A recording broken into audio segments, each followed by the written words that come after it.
Operation Chariot was the code name for the combined operations raid on the French port of St Nazaire to deny its dock facilities to the German Navy. It was an audacious enterprise and it succeeded in its aim.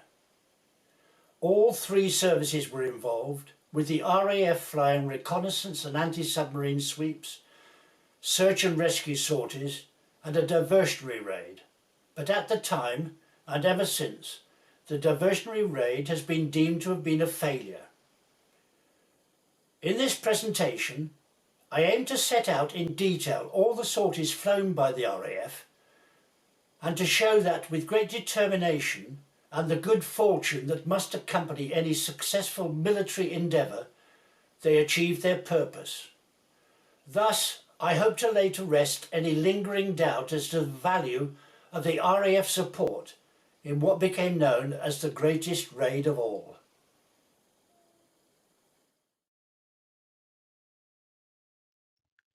Operation Chariot, the raid on St Nazaire, took place on the 28th of March 1942. The force had left Falmouth in the early afternoon of the 26th of March, and during its long traverse, the Bay of Biscay would be patrolled by planes of the Royal Air Force, who would also search for and protect the few launches that would escape from the action in the mouth of the river.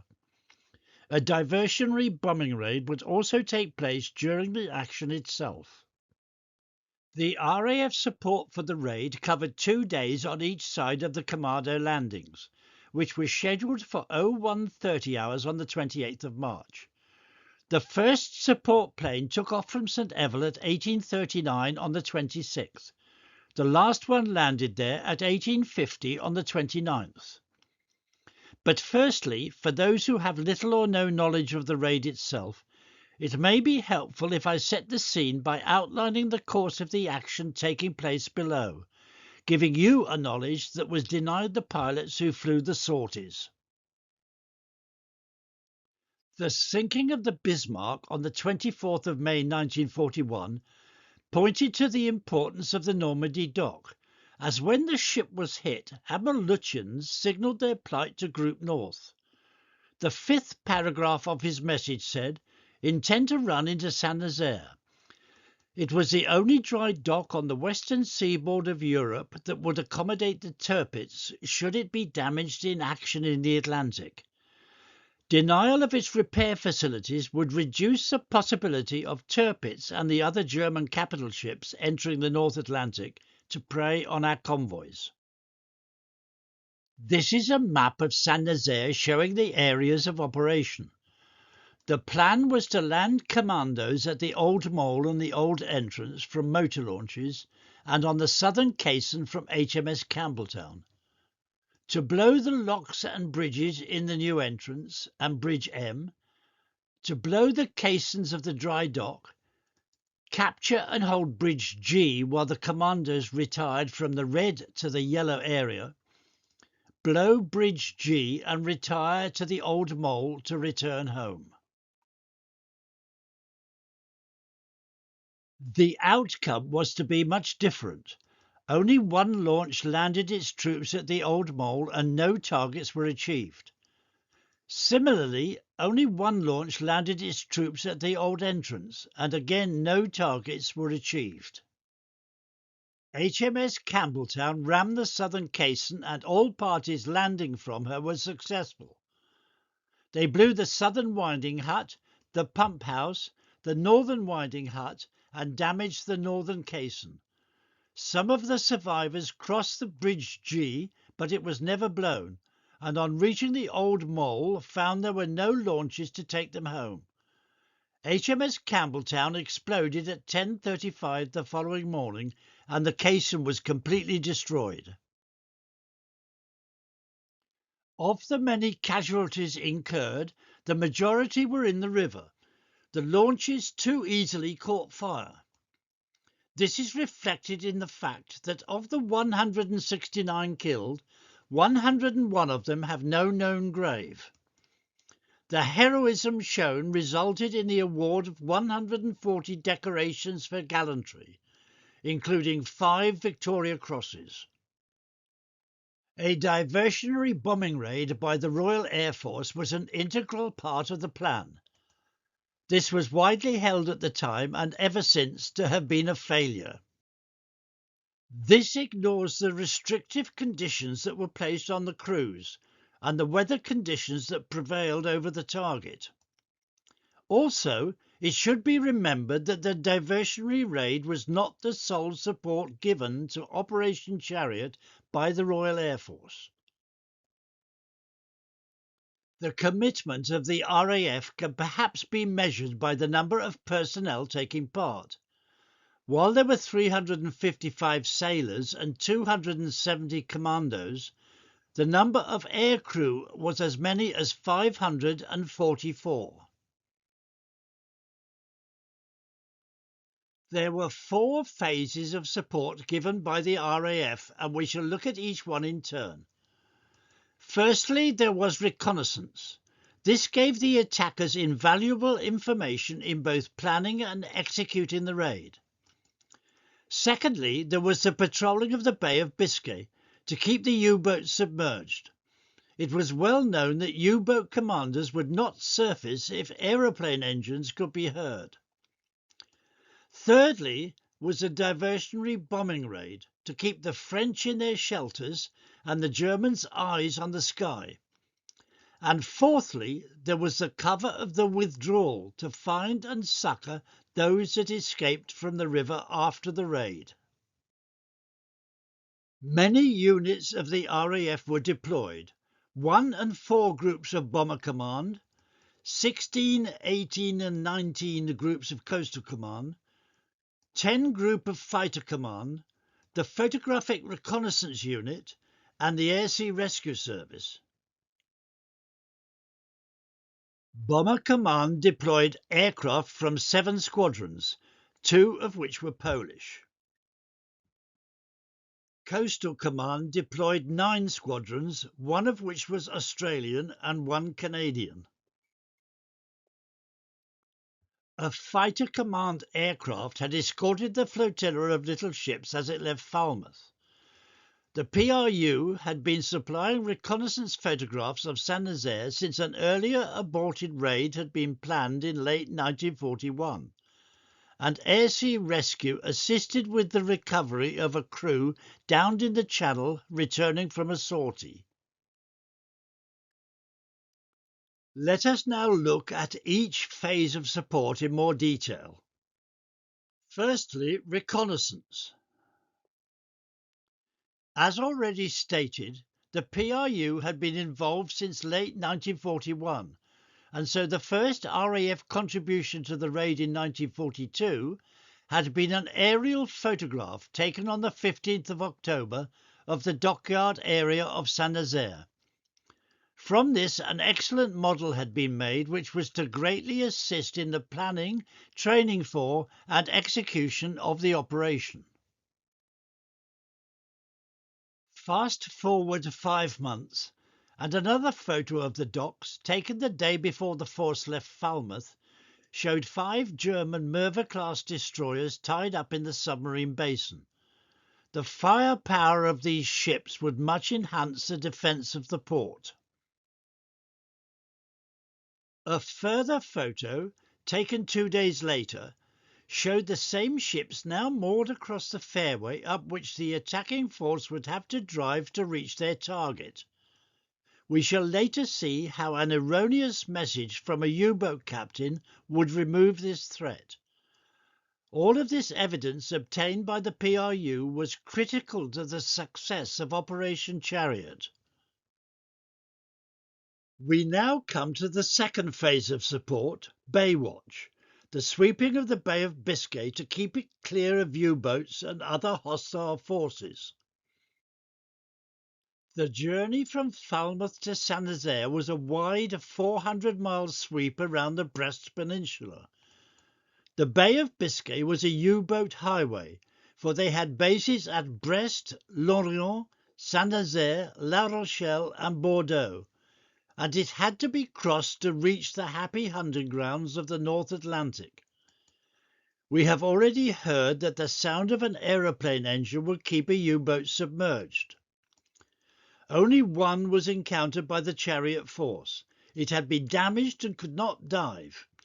After a brief, inconclusive action, the U-boat commander eventually surfaced to send a message that it had seen a mine-laying force retiring to Gibraltar. The Germans sent those 5 destroyers to hunt for them, thus removing them from the approach to St Nazaire. The start of the patrol of the bay was signalled to Commander Ryder on the 26th of March. 4 Whitleys would take off that evening between 1839 hours and 1922 and patrol from the datum line of 48 degrees north towards Spain and return to base. 48 degrees north was the start line for all patrols of the bay. Another Whitley would fly down to Spanish territorial waters and thence to base. Aircraft P. Papa of 612 Squadron took off at 1839 on the 26th and set off to patrol a section of the French coast. It reached its start point at 22:30 and turned south to carry out its patrol, before making back to its base at St Evell. Whitley's C. Charlie and F. Foxtrot of 502 Squadron took off at 1855 and 1907, and starting from the datum line at 2100, flew parallel sweeps to 44 degrees 30 north, before a short leg of 18 miles to the west, and then returning to base. These Whitleys were followed immediately by U Uncle and X X-ray of 612 Squadron, who flew similar but more easterly courses before turning north again for St Evell. U Uncle landed safely, but nothing was ever heard again of X X-ray. It was suspected that a reported electrical storm had interfered with its navigation equipment, and finding itself over water, thought it had overshot Cornwall and so turned south. It was in fact over the English Channel. It made landfall over the Brest Peninsula, and circling in a light fog for a suitable place to land, crashed at Carmarthen. All aboard were killed.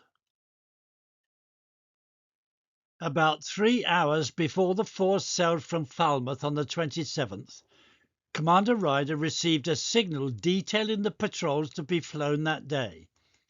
4 Whitleys would carry out patrols from 1400 hours and 4 short Sunderlands from 2130. Aircraft K Kilo and N November of 502 Squadron crossed the datum line at 1400 and flew a south-easterly course to 45 north, and after a short leg to the west, turned back to base. They reported no sightings. At the same time, to the east of them, aircraft U Uncle and L Lima flew similar courses before returning. Like their colleagues, they reported a negative response. U Uncle had sighted a French trawler on the way south. That evening, the 4 short Sunderlands of 10 Royal Australian Air Force Squadron, based at Mountbatten, Plymouth, took off at 10-minute intervals and crossed the datum line at 21:30 to make a comprehensive sweep of the bay. Aircraft R Romeo flew the farthest south any aircraft had flown. It returned to base, having made no sightings. W Whiskey flew a similar course, but encountered a large unseen vessel. It tried unsuccessfully to identify it before resuming its patrol. Now short of fuel, it aborted the patrol early, landing at Mountbatten with empty tanks. U Uncle flew a most convoluted course covering a large area in which several fishing and other vessels were seen, but poor visibility precluded identification. He returned safely. Aircraft B Bravo crossed the entire bay to a point 44 north, 220 west, where he saw two Spanish fishing vessels. He flew a short leg west and returned to base. Back at St Nazaire, a long-range Whitley was ordered to fly an anti-shipping patrol down to the French coast. Any suitable targets except fishing craft could be attacked in the free area. Shipping over 1,500 tons to be reported by wireless when clear of the French coast, and aircraft to be on datum at 23:30 on the 27th. Whitley P. Papa crossed the datum line on schedule and not long into its patrol encountered 4 destroyers and 2 motor vessels and radioed for instructions before continuing its patrol.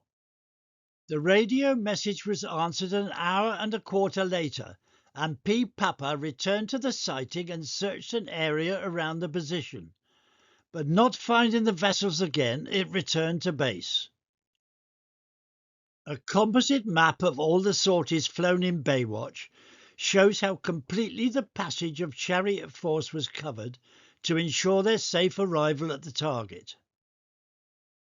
We now come to the third phase of the RAF's contribution to the operation, the diversionary bombing raid. It had been a difficult planning process. The RAF had different priorities, not least the bombing of Germany. It was a process that was hampered by not appointing an RAF force commander, relying only on a liaison officer. There were 3 distinct phases to the bombing. The first wave would commence bombing the docks at 23:30 on the 27th, and a second wave would take over at 00:30 on the 28th, continuing until 01:20, 10 minutes before the commanders were due to land. A third wave would then bomb the Penhoe Basin away from the action taking place below. This would continue until 0400 hours. The number of aircraft in each phase varied as the plans unfolded. On the 18th of March, in a plan drawn up by the Director of Operations Bomber Command, it was to be 100 shared across the 3 phases. Senior Air Staff Officer Bomber Command, Air Vice Marshal Robert Sawnby, demurred. I do not agree that such a heavy scale of attack is needed. We do not want to devastate the town of St Nazaire and kill lots of Frenchmen. The object is to create a diversion from 23:30 hours to 0400 hours. For this we want about 20 Whitleys spaced out to cover the period, hanging around overhead dropping the occasional bomb.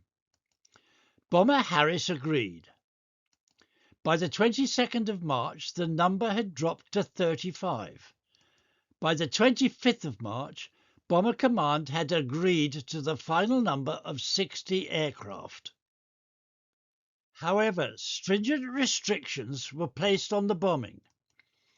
Flares were not to be dropped over the target in any circumstances, and no incendiary bombs were to be carried. Aircraft to attack from heights best calculated to achieve accuracy under existing weather conditions, but should not come below 6,000 feet. Bombs to be dropped singly on separate runs, and no cameras are to be carried. Aircraft must on no account be late off target. The target must be definitely identified before attacking, and bombs must not be dropped in the sea. In the event there was 10 tenths cloud over the target, only 3 aircraft managed to drop bombs.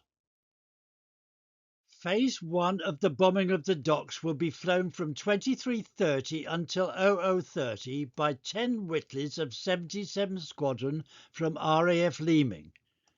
Phase 2 would take over at 00:30. 2 Whitleys from 77 Squadron will be joined by 12 more from 51 Squadron at Dishforth and 11 from 58 Squadron at Linton-on-Ouse. After a frustrating attempt to find a gap in the cloud through which to bomb, the aircraft set course for their bases. Sadly, not all were to arrive. The wind had changed, visibility was poor, and there was snow on the ground. Aircraft G. George from 77 Squadron at Leeming crashed near Kirkby Mulzid, and Sergeant College was killed. He is buried in the Commonwealth War Grave plot at St John the Baptist Church, Leeming. Aircraft U. Oncle from 51 Squadron at Dishforth crashed on Ilkley Moor, happily with no fatalities, while V. Victor, also from 51 Squadron at Dishforth, crashed near Kettlewell, again without loss. On its return flight to Dishforth, Whitley S. Sierra was tracked passing Alderney and was obviously in trouble. It ditched 20 miles south of Lyme Regis at 0200 hours, and all the crew managed to get into the dinghy. A Lysander was dispatched from Harrowby near Plymouth. It located the dinghy and circled, but running short of fuel, it set off to Exeter. A second Lysander was dispatched from Warmwell near Dorchester, and locating the dinghy, dropped a smoke float and flew off to a nearby convoy to lead 4 ships to the dinghy before returning to Warmwell. The minesweeping trawler Neil Smith picked up the crew and took them to Lyme Regis, arriving at 14:35, 12.5 hours after they ditched. The third and last phase of the diversionary raid was to be flown by 4 squadrons of Wellingtons from Yorkshire and Lincolnshire, but they would fly from advanced bases at Pershaw and Stanton Harcourt. The target was the northern end of the Penhoe Basin, well away from the action below. 11 aircraft from 103 Squadron at Aylsham Wolds would fly from Pershaw, having left 1 behind with engine trouble. In worsening weather, they had difficulty in finding the target, and only C. Charlie managed to bomb. They returned to airfields scattered across southern England. 13 aircraft from 150 Squadron at Snaith would fly from Stanton Harcourt. 2 managed to bomb, and 4 attacked alternative targets, the remainder jettisoning their bombs in the Channel. 2 aircraft from 304 Polish Squadron at Lindholm flew with 150 Squadron. 1 jettisoned his bombs and the other attacked a flak battery near Van. And 1 aircraft from 305 Polish Squadron, Lindholm, joined 103 Squadron but took his bombs home. We have now come to the end of the diversionary raid.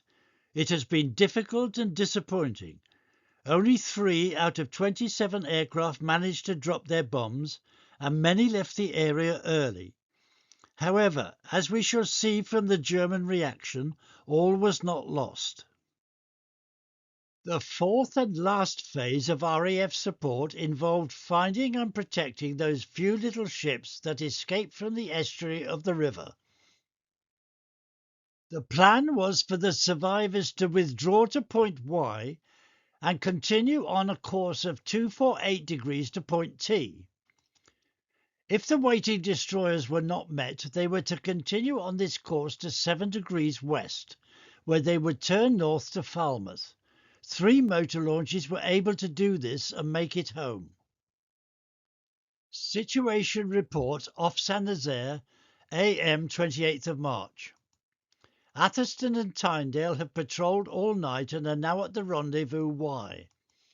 3 motor launches made the rendezvous early and decided to make their own way home. The motor gunboat and 3 motor launches make the rendezvous and meet up with the destroyers. Cleveland and Brocklesby arrive to give support to the withdrawal. The motor gunboat and the motor launches will eventually be evacuated and scuttled.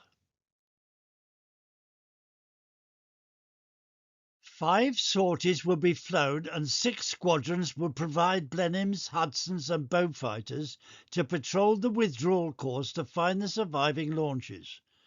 4 squadrons of Whitleys and Hudsons would search the western approaches to find the 3 motor launches that had set off home together and were missing.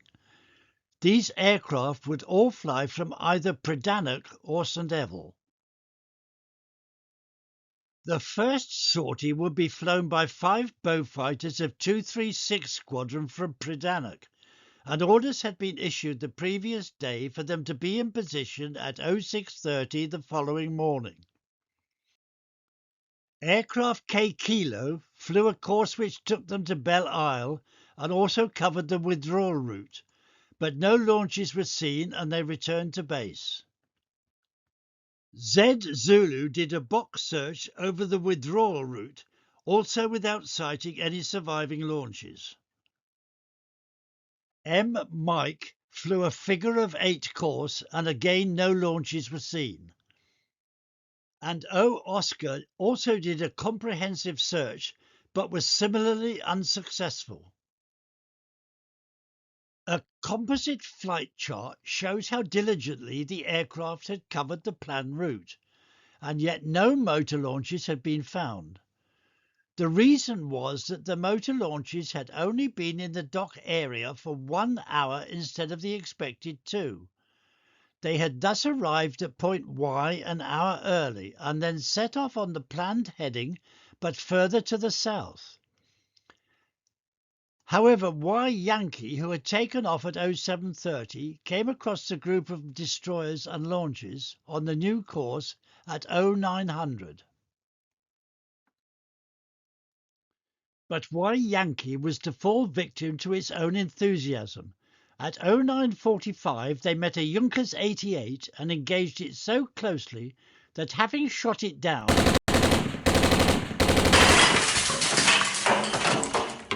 they flew into the debris and both airmen were lost.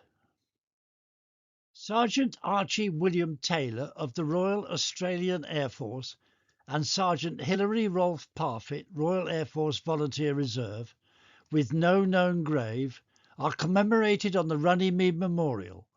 It was their first operational sortie. The second sortie was flown by 2 Beaufighters from 236 Squadron Predannock and 2 Hudsons from 233 Squadron at St Evell. Beaufighter G. George of 236 Squadron flew south and at 12:49 saw 4 destroyers and 4 motor launches, and at 13:14 encountered 2 Hudsons. Returning north, he then saw 3 motor launches on fire before leaving for base. J. Juliet sighted a Heinkel which he chased but lost in cloud. The Chariot force was not sighted and he returned to base.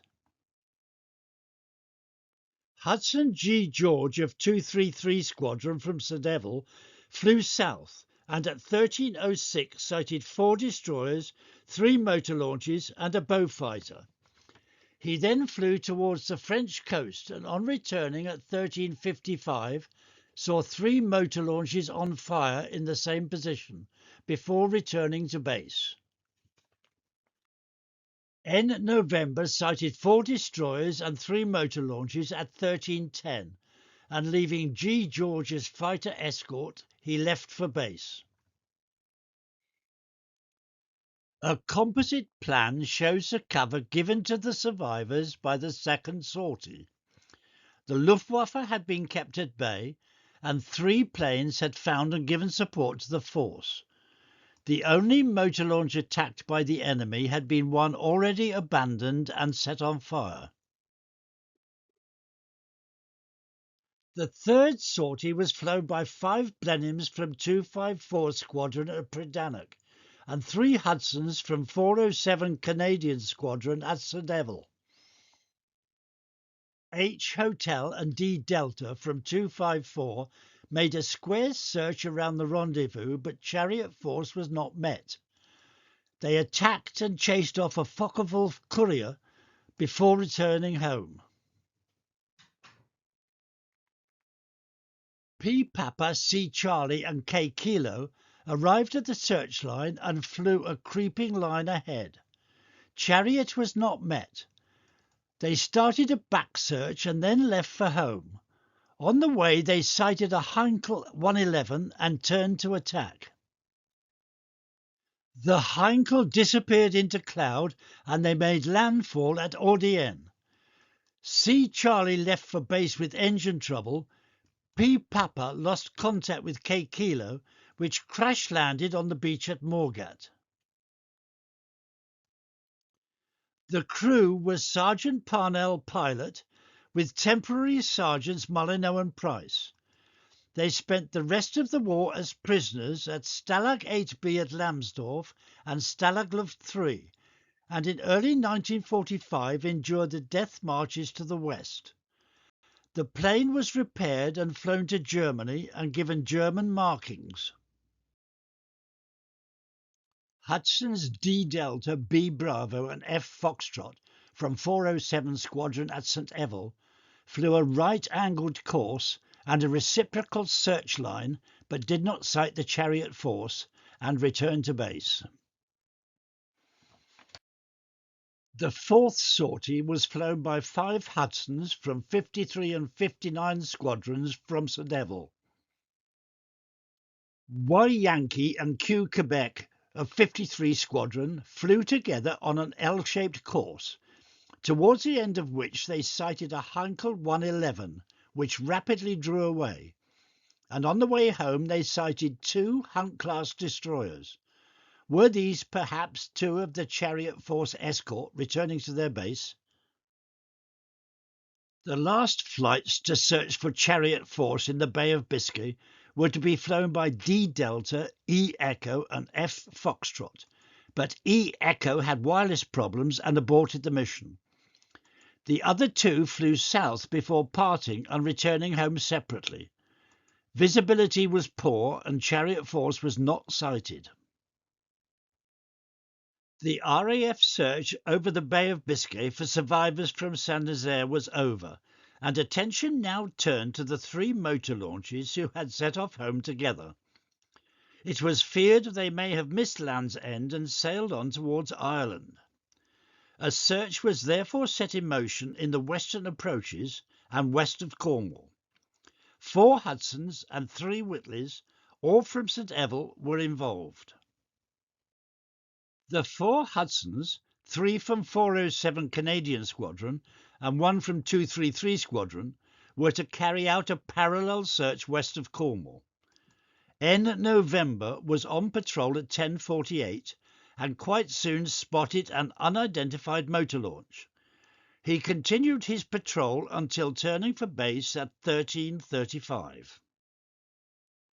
Searching further west, O. Oscar was on patrol at 11:08. No motor launches were sighted, and he too left for base at 13:35. Searching even further west, S. Sierra was on patrol at 11:09, and like O. Oscar sighted no motor launches, and left for base at 13:35. The 4th Hudson, G. George of 233 Squadron, was sent to investigate the sighting by N407 of the motor launch off Land's End. He took off at 11:08 and flew a right-angled course around Land's End, before returning and sighting 2 destroyers. He was recalled to base and landed at 13:08. 3 Whitleys were to carry out the search of the western approaches between 50 degrees and 48 degrees north and 6 degrees and 8 degrees west. H. Hotel and J. Juliet of 502 Squadron and L. Lima of 612 set a course of 210 degrees, and early in its flight H. Hotel sighted 3 unidentified destroyers. They set a return course of 30 degrees, unaware that the 3 motor launches they sought were already in Falmouth. The RAF contribution to the raid on St Nazaire is now complete, and we must look at the German reaction and how this was influenced by the behaviour of the aircraft in the diversionary raid. The commander of the flak defences at St Nazaire was Captain Jersey Karl Conrad Mecker. At 23:20 on the 27th, he was warned of approaching aircraft and ordered a state of readiness. The actions of the bombers puzzled him. "I was surprised when the English aircraft came.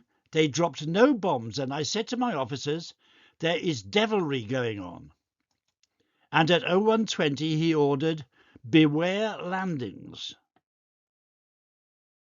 In response to a report from St Brevin on the east bank of the Loire, "There is a destroyer and motor launches coming upriver," he replied, "You are a flak officer. Keep your eyes on the sky and mind your own business."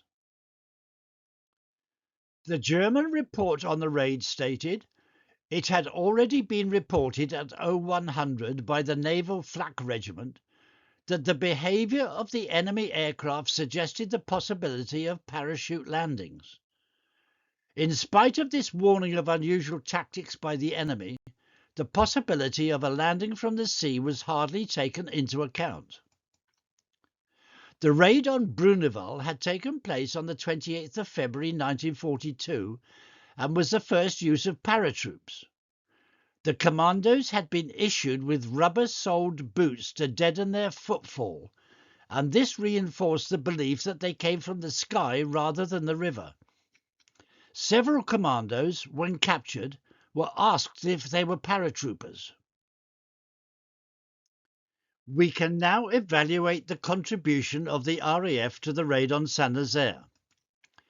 They had provided the model used in planning the raid and in briefing all the participants, provided constant photographic intelligence, flown 108 sorties by 544 aircrew, totalling 675 flying hours, had planes in the air for all the hours of daylight from 1940 hours on the 26th of March until 1850 hours on the 29th, destroyed one enemy aircraft and found and chased off several more, and lost 9 men killed and 3 taken prisoner. At no time during the raid had damage been inflicted on the force from the air or from the sea. Although not a failure, it was not the hope for success. The conditions laid down for the bombing made total success virtually impossible. The Chariot flotilla was not discovered until only a mile to go. This would not have been possible without some form of diversion. The injunction to beware landings was in expectation of parachutists. The Germans never expected an assault from the sea. The noise of the aircraft overhead drowned the noise of the launches approaching upriver. Several factors in the planning process combined to make the RAF contribution difficult. There had been no RAF force commander appointed, as there was for both Navy and commandos. Group Captain Willits, as liaison officer, was not always kept in the loop. The order "Execute Chariot" was discovered by chance after it was given to the raiding force. Impossible conditions had been placed in the diversionary raid, making it, in the event, impossible to execute. No instructions had been given to the crews how to act in such an event. The RAF crews were not made aware of the momentous action that was being carried out below. It is right that we now acknowledge the contribution of the Royal Air Force to the raid on St Nazaire and accord them their proper place in the annals of Operation Chariot.